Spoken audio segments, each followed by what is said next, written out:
Hey, it's Keith at Trigger Happy, and there's kind of a few things I want to do on this video tonight. So number one is an update as to what's going on with my truck. So I did get a call from my dealer today. The truck is finished. They got a few things they're going to tie up apparently tomorrow and do some driving with it and then get back with me, and I should be able to pick it up tomorrow. So I should have a final kind of wrap up of where everything's going with my truck and my situation later on in the week. But the other thing I wanted to do in this video is talk about, number one, how widespread do I think these problems are with the Tundra? And number two, I've talked to many other people that are having these issues, and I'm going to share a couple of responses I've got from two different individuals today. So number one, I conducted a really unscientific poll on a Facebook group. Got about 150 responses as to, have you had issues with your new Tundra? And out of that 150 responses, I had 15 say yes and 135 say no. So that's exactly 10%. And I was thinking that's a little high. I was thinking these trucks might have a failure rate of maybe 2 or 3%. And I'm still thinking 10% is probably kind of high, but definitely more than where other people were saying, hey, this is only affecting 3 or 4 trucks. It's not. It's more than that. There's no doubt about it, because I've been contacted by quite a few people that are having this same issue.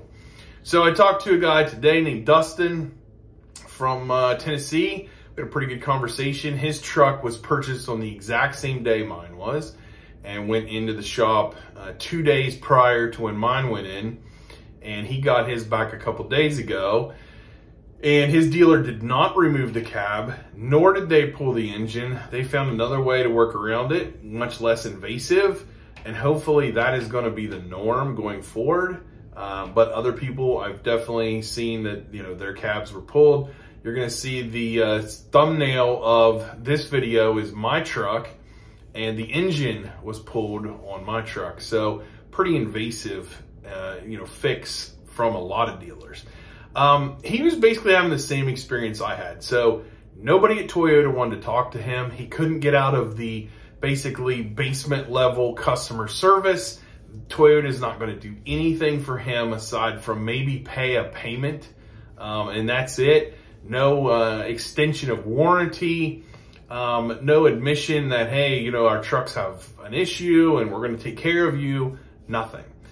Basically, it was all left up to his dealer, and they've really, as of right now, not done a whole lot either, but they did get his truck fixed in a little over a month. So, he was pretty upset that he was in the same situation I was, where, if Toyota would simply give us somebody to talk to beyond that entry-level person, I think we'd be a lot happier. Just kind of express our frustrations, and hey, Toyota, how are you going to assure us that this $60,000 plus truck is going to be reliable going forward? Because that's your thing. That's your brand. Reliable, dependable. How can I trust it going forward? That's all I want, and that's what he said as well.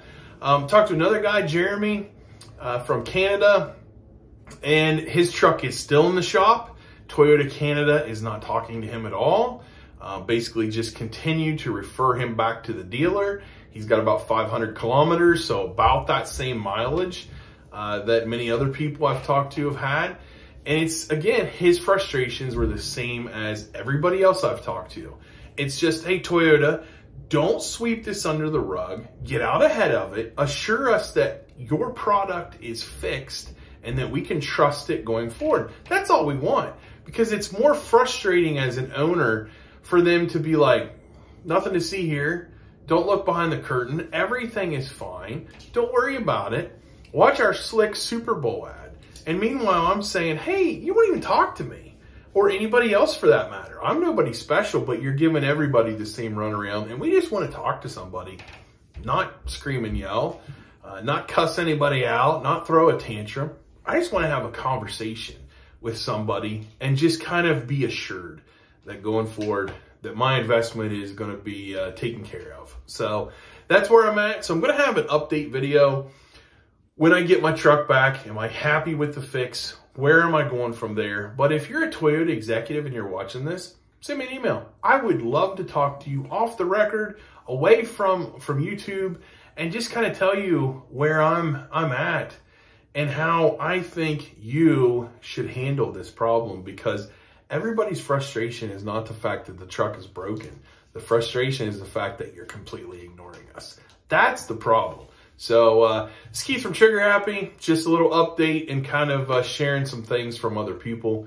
And we'll see you next time. Have a good one.